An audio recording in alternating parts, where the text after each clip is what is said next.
बदतमीज बहू।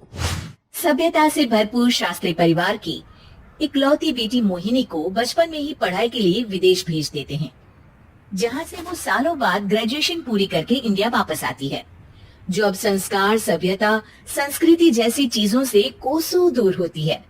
एक सुबह मोहिनी शॉर्ट ड्रेस पहने, कानों में हेडफोन लगाए जोर जोर से इंग्लिश गाने गाती हुई घर में घूम रही होती है। सुबह सुबह भगवान का नाम लेते हैं, राक्षसों की तरह चिल्लाते नहीं। पॉप्स, आपको अच्छे गाने की बिल्कुल समझ नहीं है, सो ठीक है, चल पिल। अरे मोहिनी, पापा से ऐसे बात करते हैं क्या?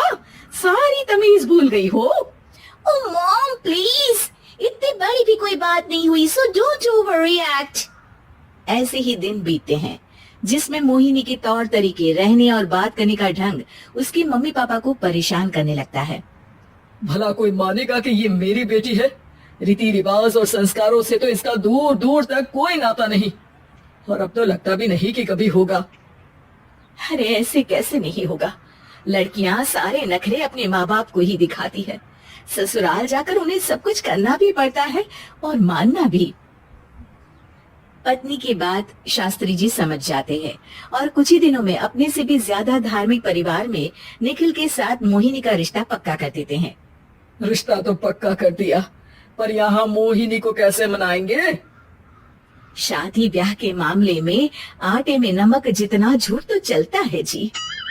इसी तरह एक के बाद एक तिकड़म लगाते हुए दोनों मिलकर मोहिनी को शादी के लिए तैयार कर लेते हैं और मोहिनी निखिल की शादी हो जाती है, जिसके अगले दिन से ही मोहिनी दोबारा अपने पूरे अवतार में शॉर्ट ड्रेस पहनकर घर में घूमने लगती है।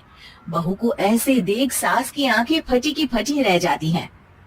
अरे ये क्या बेशर्मी है, हमारे घर की लड़कियां जींस तक नहीं पहनती और तुम बहू होकर इतने छोटे कपड़े पहनकर पूरे घर में घूम रही हो। सीरियसली मॉम, प्लीज आप अपनी इस 80 के दशक वाली सोच में मुझे इंक्लूड मत करो। हाय तौबा, एक तो बेशर्मी दिखाती है, ऊपर से सास के साथ जुबान भी लड़ाती है। अरे जल्दी कपड़े बदल कर आ, घर की पहली आरती तुम्हें ही करनी है। इतनी देर में निखिल भी वहाँ आ जाता है। माँ, पापा आने वाले हैं, पूजा का सारा सामान तैयार है ना? ये पूजा हमेशा मेरे बॉयफ्रेंड्स के पीछे पड़ी रहती थी और अब हस्बैंड के पीछे भी आ गई। मोहिनी की बातें सुन सास तो अपना सिर पकड़ लेती है, लेकिन निखिल किसी न किसी तरह उसे पूजा के लिए कन्विंस करके कपड़े चेंज करने के लिए भेज देता है, जिस पर पूजा खत्म होने के बाद वो एक बार फिर अपनी शॉर्ट ड्रेस में आ जाती है। बहू, ये क्या तरीका है? संस्कार नाम की कोई चीज है या नहीं? नहीं ससुर जी, संस्कार मेरा दूसरा बॉयफ्रेंड था, अब तो मेरा उससे कोई कांटेक्ट नहीं है। मोहिनी का जवाब सुन के ससुर तो भगवान नाम जपते वहां से चले जाते हैं, लेकिन सास बहू के बीच कहासुनी फिर शुरू हो जाती है, जिसे इग्नोर करते हुए मोहिनी घर से बाहर चली जाती है और देर रात घर वापस आती है।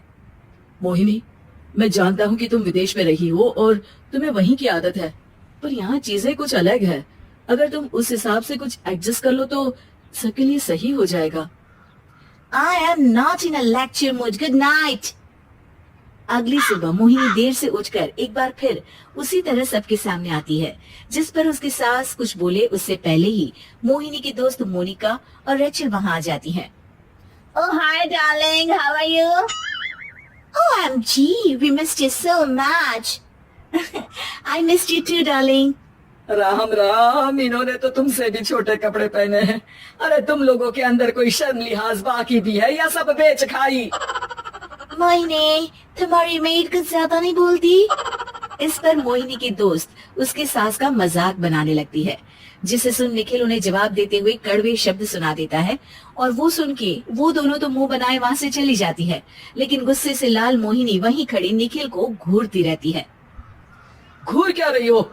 तुमसे शादी की ये सोचकर कि विदेश में पढ़ी लिखी हो, घर में कोई पॉजिटिव चेंज लाओगी, अपनी करियर के लिए एम्बिशियस होगी, पर अपने इस बिहेवियर से उस पढ़ाई के साथ साथ अपने मम्मी पापा के नाम को भी डुबो रही हो।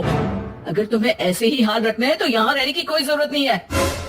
निखिल की बातें सुनकर मोहिनी रोते हुए घर छोड़कर अपनी मम्मी पापा के पास वापस आ जाती है। ससुराल में सब कुछ ठीक तो है? वो अपने आप को समझते क्या है? मोहिनी पर चिल्ला रहे हैं? मैं क्यों उसके इशारों पर चलूं? मैं अपनी लाइफ अपने तरीके से जीना चाहती हूँ और वो ना आप लोगों को मंजूर था और ना ही उन्हें है। तुम यहाँ नहीं रह सकती। अपने पापा की बात सुन के मोहिनी हैरान रह जाती है। हाँ, तुमने बिल्कुल सही सुना। अगर तुम्हें अपने इस घमंड, बेशर्मी और बदतमीजी में ही जीना है तो तुम यहाँ भी नहीं रह सकती। बेटी, मैं मानता हूँ हमारे यहाँ रीति रिवाज बहुत मायने रखते हैं और हमने उन्हीं के ओवरडोज से बचाने के लिए तुम्हें विदेश भेजा था। एक लड़की जो शादी करके घर और बच्चे संभालती है, उससे तुम अपने आप को ज्यादा समझ सको इसके लिए भेजा था। तुम उससे ज्यादा समझो और बनो, पर तुम तो किसी दूसरी ही ट्रेन में चढ़ गई बेटा। उसके मम्मी पापा बहुत देर तक मोहिनी को सारी बातें समझाते हैं, जिन्हें सुनकर मोहिनी को अपनी गलती का एहसास होता है। वो जॉब ज्वाइन कर लेती है और ससुराल वापस आकर उन्हें मॉडर्न बनाती है और खुद भी कुछ रिवाज सीखते हुए खुशी से रहने लगती है।